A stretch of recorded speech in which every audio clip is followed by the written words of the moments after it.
The injury report is a detailed look at Canadian basketball athletes and basketball players in general who have sustained an injury.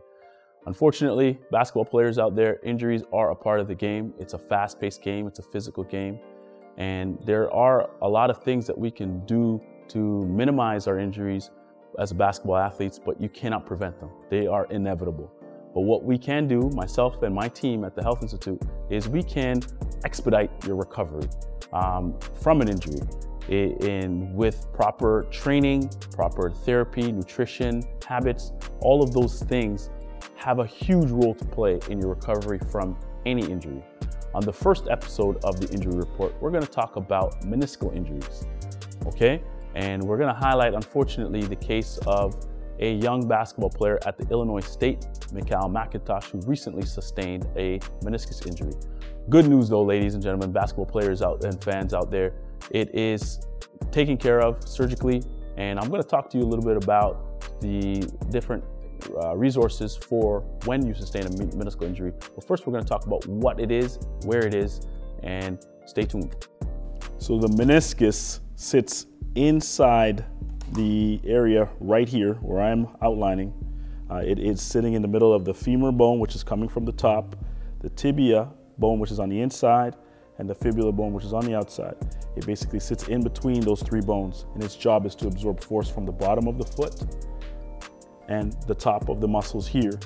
Now, the way that it gets injured is when the foot is fixed and the rest of the body is twisting inward like that or twisting outward like that.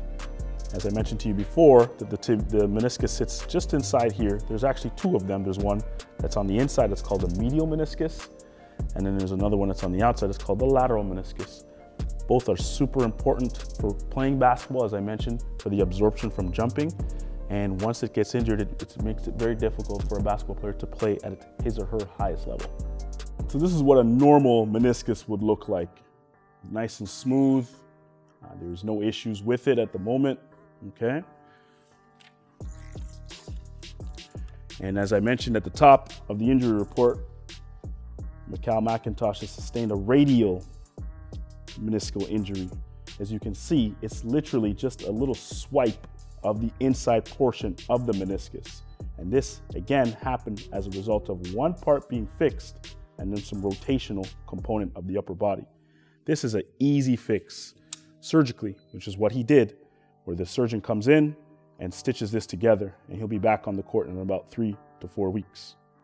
Now, unfortunately, there is a far more serious type of meniscal injury, and here are two of them. There's a longitudinal or the oblique.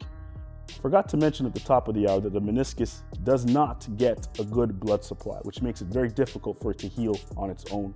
So these two types of meniscal injuries can be problematic for one reason alone, and that is if this piece gets flipped up like this, it can get stuck inside the joint. And that is what causes a lot of pain and discomfort and will not allow a basketball player to run, jump. As you can see, it's sticking up like that. The other option is a longitudinal where it's sitting right in the middle of the meniscus. The flaps on the side, again, can flip up, get stuck in the knee joint, and that causes problems as well.